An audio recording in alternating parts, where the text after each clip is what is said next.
was in Cologne, Germany, ironically enough, and got a message from one of Marco's agents saying, asking if we'd have interest in Marco.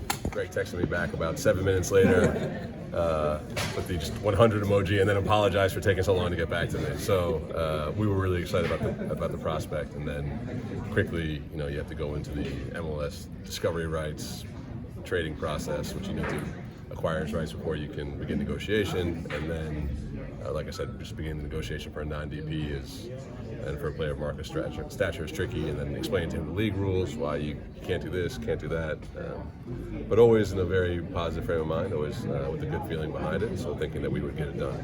Was the Charlotte part of the most difficult part?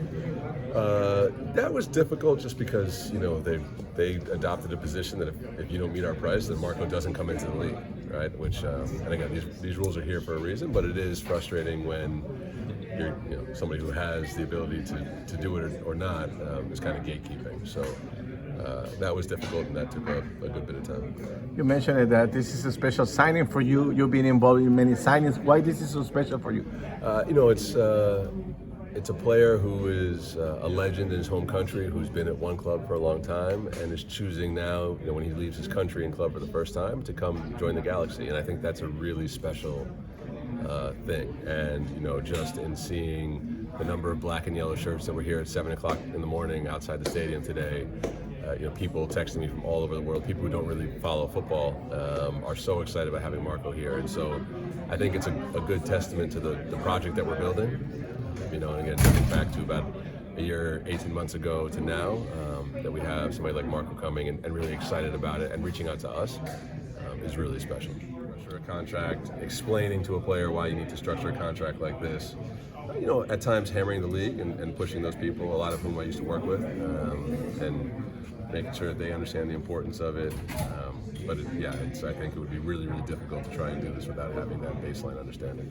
We closed it, a couple days ago. But I think, in my experience, deals always get sort of most dodgy when they're at the 1 yard line, and always felt like there was a very high probability this was going to happen. But I am superstitious and try to make sure that I don't jinx anything. But we were definitely progressing in a good way.